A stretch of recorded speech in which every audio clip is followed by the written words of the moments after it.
नमस्ते साथियों। हम जो 2225 पीडीएफ क्वेश्चंस का जो बना है, 2225 क्वेश्चन का जो पीडीएफ ये वाला, इसका हम लोग सॉल्यूशन कर रहे हैं और इसमें हम आज पहुंच गए हैं चैप्टर नंबर 11। जी हाँ, क्लास 9th में हम लोग पहुंच चुके हैं और चैप्टर नंबर 11 पर पहुंच चुके हैं। यानी कि समझिए कि आधा लगभग हम लोगों ने इसको समाप्त कर दिया है। जिन लोगों ने पीडीएफ ले लिया है, जिनको पीडीएफ मिल गया है, वो कृपया करके जब भी क्वेश्चन कराएं तो सामने पीडीएफ रखा करिए और जो भी कुछ एक्स्ट्रा पॉइंट बताएं उसको नोट किया करिए, ठीक है। तभी आप आगे रिवीजन जब करोगे तो आप इजीली उसको याद कर पाओगे। जो चीजें लिखी गई हैं वो भी आपके दिमाग में रहेंगी। तो हम आज देख लेते हैं क्लास 9th का कार्य तथा ऊर्जा। देखिए ये एनसीईआरटी है, class 9th work and energy. बिल्कुल अच्छे से बनने वाले जो भी प्रश्न है इसमें, वो हम सब कुछ इसमें देखने वाले हैं। एक एक प्रश्न को हम इसमें कंप्लीट करने वाले हैं। हाँ, बहुत सारे बच्चों को लग रहा होगा कि हमारे पास तो ये पीडीएफ नहीं है, तो ये पीडीएफ आपको मिल जाएगा। कैसे मिलेगा, धैर्य रखिए, पहले क्वेश्चन करिए, मैं बताऊंगा, बीच में बता दूंगा कि आपको कैसे इसका पीडीएफ मिलेगा। आ जाइए, कार्य तथा ऊर्जा अगर हम शुरू करते हैं तो पहला ही प्रश्न आपसे आता है कथन नहीं है, ये ऐसे प्रश्न पूछा गया है एग्जाम में। बिहार दरोगा में ये वाला प्रश्न पूछा है और ये बिल्कुल पूछता है प्रश्न और आप कंफ्यूज होते हैं। इनमें से कौन कार्य नहीं होने का उदाहरण है? अच्छा देखिए, कार्य पहले आप समझ लीजिए कि कार्य कहते किसको हैं, तब आप इजिली आप चीजों को निकाल पाओगे। कार्य में आपको एक तो पहला नंबर की बल लगाना आवश्यक है, यानी कि बल लगेगा। लेकिन केवल जरूरी नहीं है कि बल लगे और कार्य हो ही जाए। जैसे हमने दीवार को धक्का दिया तो मैंने बल तो लगाया, परंतु दीवार अपनी जगह से खिसका नहीं है। तो दूसरा कंडीशन बनता है कार्य होने का कि ये विस्थापित भी हो, मतलब अपनी जगह बदले भी। ये विस्थापित होना अनिवार्य है। कार्य करने में बल भी लगना चाहिए और वो विस्थापित भी होना चाहिए। तो दोनों कंडीशंस, अब आप इसको इजीली कर लोगे। ये बताओ, ऊंचे पेड़ पर चढ़ना, आप नीचे हैं, पेड़ पर चढ़ने के लिए आप ताकत लगाए और विस्थापित होकर के यहां नीचे से आप चले गए ऊंचे। बताइए कार्य हुआ कि नहीं? बिल्कुल हो गया, क्योंकि विस्थापन हुआ है।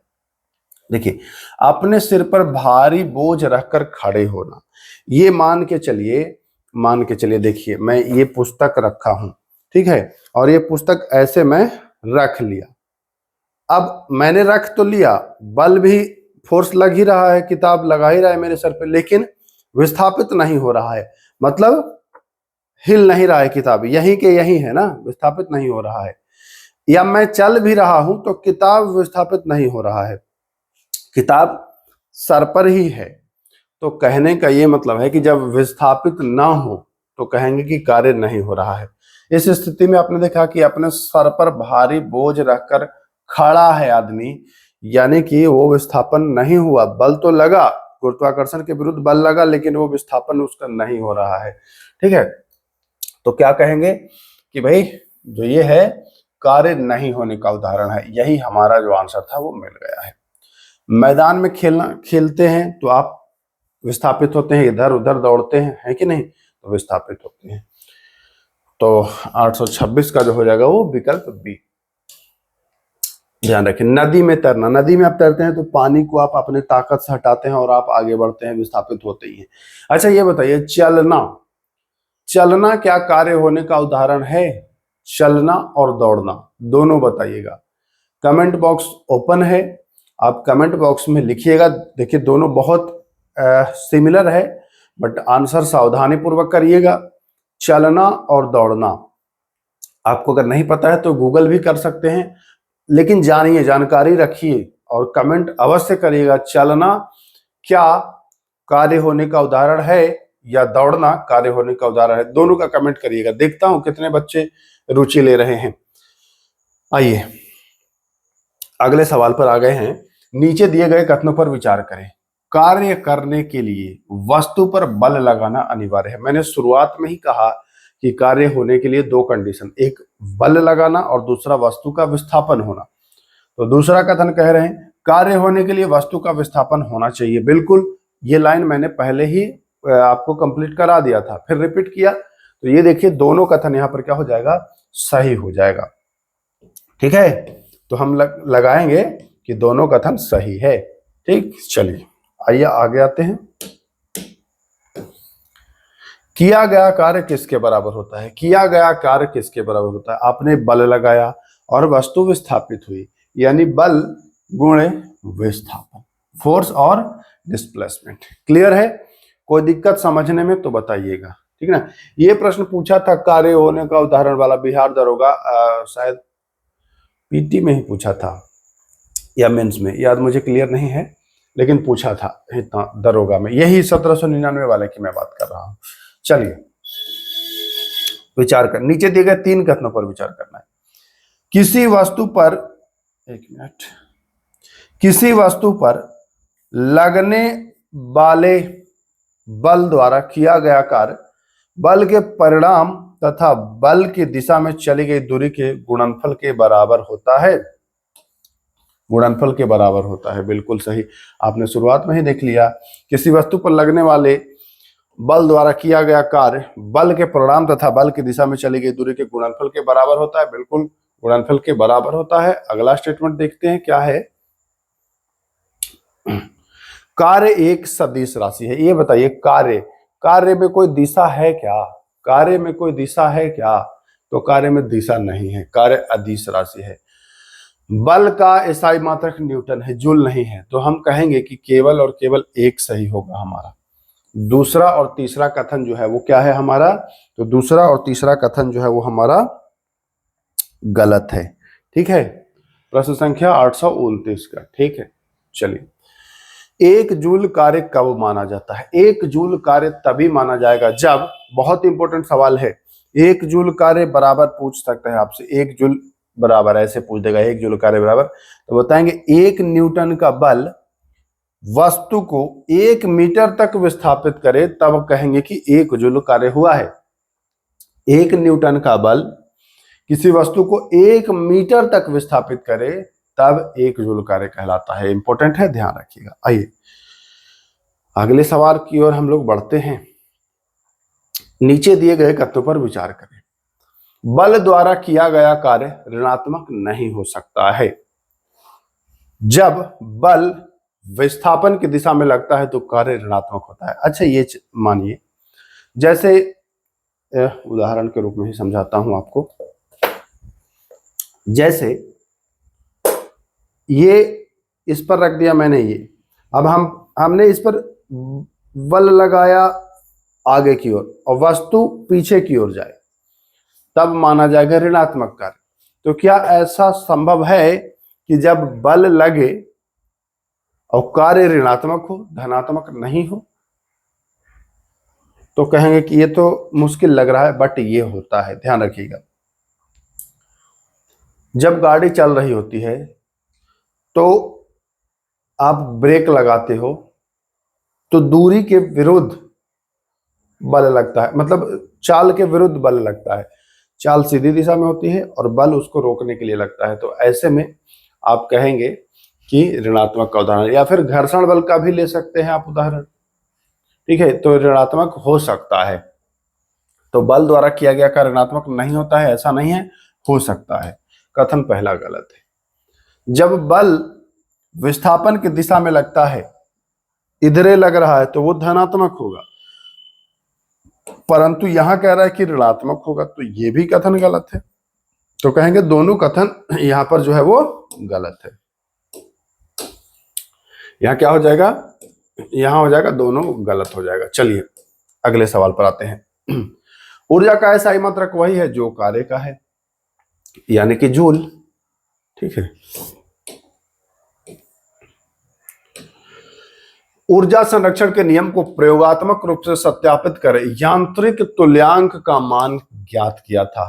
किसने? तो ये किया था जेम्स प्रोस्कॉट जूल ने। किसने किया था? जेम्स प्रोस्कॉट जूल, यानी जूल याद रखिएगा।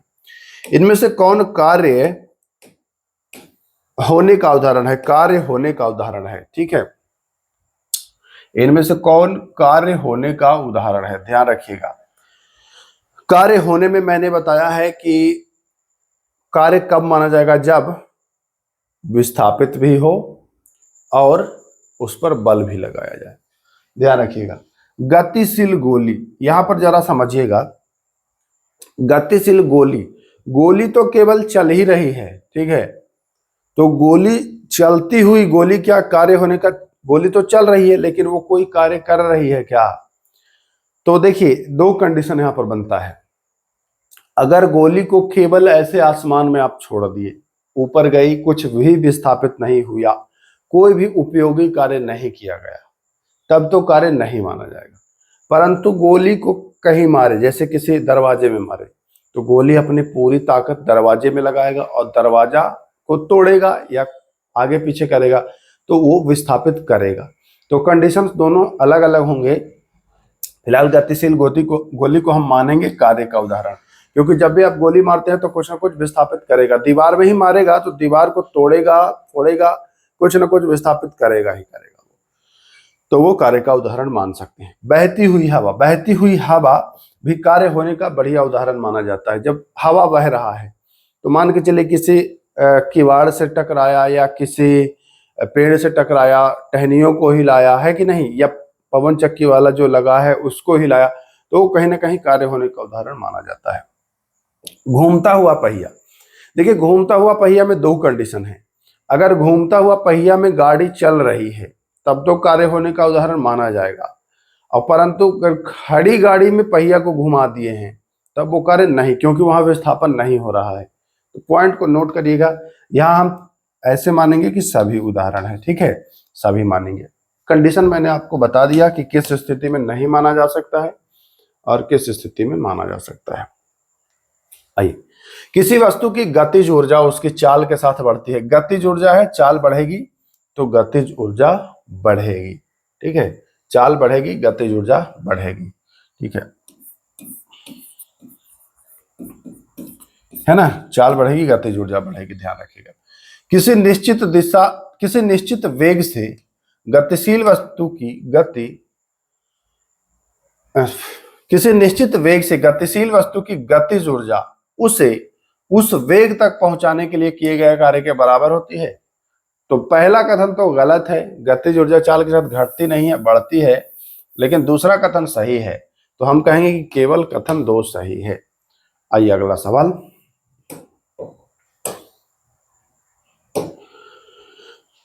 ऊर्जा से संबंधित है ये। ऊर्जा रूपांतरण में निकाय की कुल ऊर्जा स्थिर रहती है। मतलब ऊर्जा का आप पढ़े हैं, ऊर्जा का ना तो विनाश कर सकते हैं ना उत्पन्न कर सकते हैं, यानी कि कुल निकाय में जो ऊर्जा होती है वो स्थायी रहती है, स्थिर रहती है। ऊर्जा उत्पन्न की जा सकती है परंतु नष्ट नहीं। मैंने क्या बताया कि ना तो आप ऊर्जा को उत्पन्न करोगे ना तो नष्ट करोगे। यहाँ कह रहा है कि उत्पन्न की जा सकती है, नष्ट नहीं की जा सकती है। बताइए सही होगा कि गलत होगा? ऊर्जा को ना तो आप उत्पन्न करेंगे और ना ही आप नष्ट करेंगे। पॉइंट को नोट कर लीजिए। तो दूसरा कथन कहेंगे कि उस हिसाब से तो दूसरा कथन जो है वो हमारा गलत हो जाएगा, बिल्कुल दूसरा कथन जो है वो गलत हो जाएगा। तीसरा, ऊर्जा संरक्षण का नियम सभी स्थितियों में मान्य नहीं है। ऊर्जा संरक्षण का नियम सभी स्थितियों में मान्य है, तो हमारा केवल और केवल एक सही, तो ए ऑप्शन सही हो जाएगा, ठीक है। चलिए, शक्ति किसके बराबर होता है? तो शक्ति जो है वो जो भी कार्य हुआ उसमें समय से भाग दे दीजिए और शक्ति निकल गया, ठीक है, कार्य में भाग दे दीजिए समय से। 1 वाट शक्ति का अर्थ है, 1 वाट शक्ति का अर्थ है कि 1 सेकंड में आप कार्य में सेकंड से भाग दे रहे थे, तो 1 सेकंड, 1 जूल कार्य 1 सेकंड में, ठीक है, 1 जूल कार्य जो है वो 1 सेकंड में, ठीक है, 1 जूल कार्य 1 सेकंड में, सही है ना, बिल्कुल सही। ये तो बहुत इजी है, कर ही लेंगे, बताना पड़ेगा क्या? 1 हॉर्स पावर बराबर तो 746 वाट, बच्चे जानते हैं। किसी वस्तु की स्थितिज ऊर्जा किस पर निर्भर करती है? देखिए, गतिज ऊर्जा बराबर आपको सूत्र बताए थे हाफ mv², ठीक है, यहां वेग बढ़ रहा था तो सब कुछ बढ़ रहा था। स्थितिज ऊर्जा बराबर होता है mgh,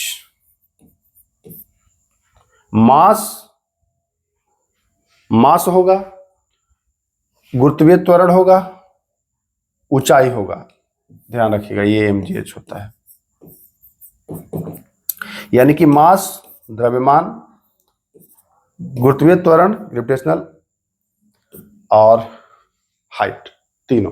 तो किसी वस्तु की स्थितिज ऊर्जा किस पर निर्भर करेगी? mgh, यानी कि द्रव्यमान, ऊंचाई और गुरुत्वीय त्वरण तीनों पर। ठीक है, तीनों पर आ जाइए सभी। नीचे दिए गए कथनों पर विचार करें। स्थितिज ऊर्जा वस्तु की स्थिति के कारण होती है, बिल्कुल सही है। गतिज ऊर्जा वस्तु की गति के कारण होता है, हाँ दोनों सही है। यहां तो बहुत इजी प्रश्न था। जब बल और विस्थापन के बीच कोण 90 डिग्री हो तो किया गया कार्य क्या होगा? देखिए, आपने अपने सर पर रख लिया बोझ, ठीक, और आप चल रहे हैं इस दिशा में, ये लग रहा है इस दिशा में और आप चल रहे हैं इस दिशा में, विस्थापित इधर हो रहा है और ये बल लगा रहा है वस्तु इधर। तो ये देखिए 90 डिग्री हो गया है कि नहीं हो गया है? कहेंगे हाँ। तो जब बल और विस्थापन के बीच जो है वो लग रहा हो 90 डिग्री का, तो किया गया कार्य क्या होगा? शून्य होगा। इसीलिए मैं बताया था कि सर पे अगर कुछ सामान रख के आप चल रहे हैं तो वो कार्य नहीं माना जाएगा। ठीक है, वही अगर दौड़ जाइएगा तो कार्य माना जा सकता है, लेकिन उसमें भी कंडीशंस हैं। ठीक है, दौड़ना है किस प्रकार से?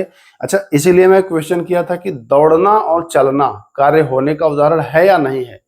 ये दिमाग लगाइएगा, दौड़ने में कार्य माना जाता है परंतु चलने में कार्य नहीं माना जाता है।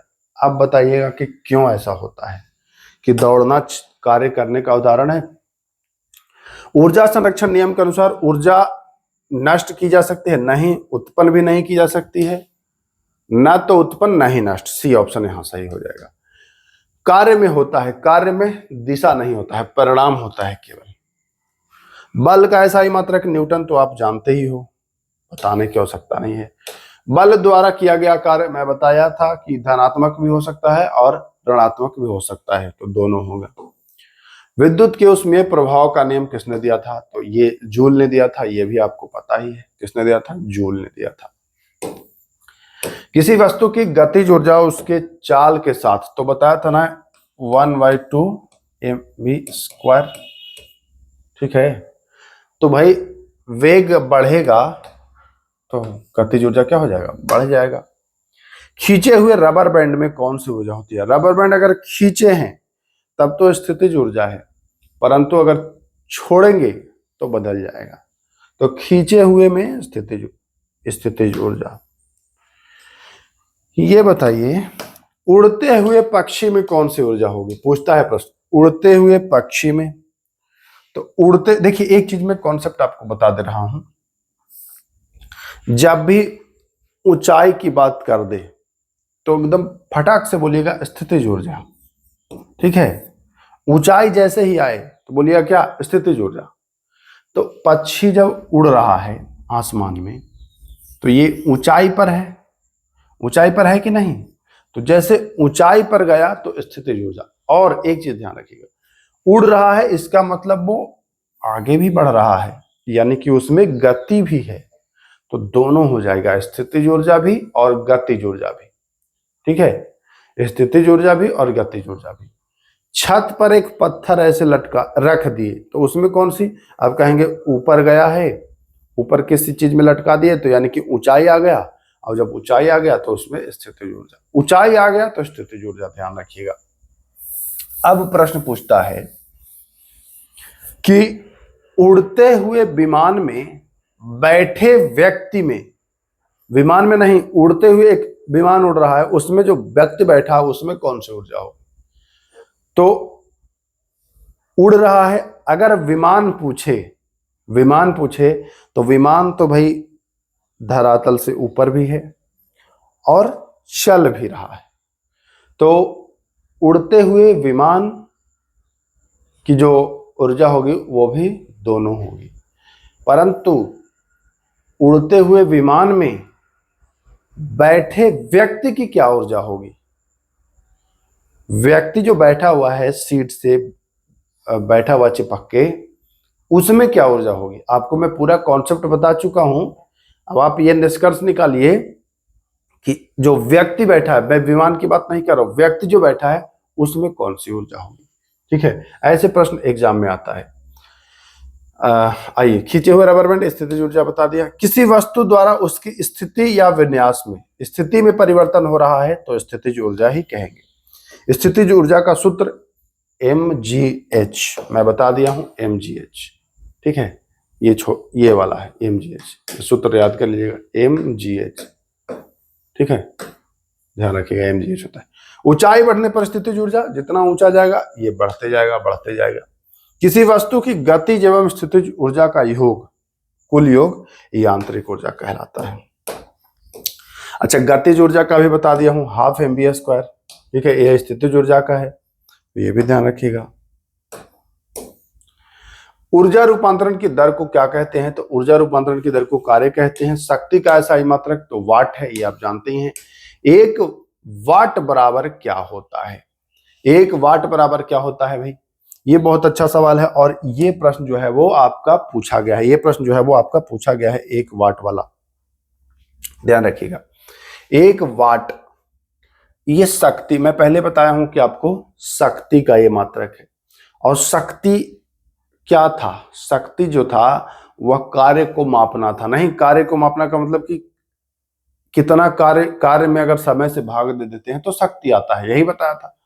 तो देखिएगा यहां पर कोई है क्या कार्य, और इसको समय से भाग दे दीजिए, यानी कि 1 जूल भाग 1 सेकेंड। ठीक है, ये आपको कॉन्सेप्ट क्लियर रखना है। कॉन्सेप्ट अगर क्लियर रखेंगे तो आपका सही आंसर निकल के तुरंत सामने आ जाएगा। तो 1 जूल यानी कि कार्य का मैं बताया था कि कार्य जो है उसमें समय से आप भाग दे दीजिए, तो 1 जूल बटे 1 सेकेंड यानी 1 जूल पर सेकेंड। रट लीजिए, प्रश्न ऐसे पूछेगा, ये पूछेगा।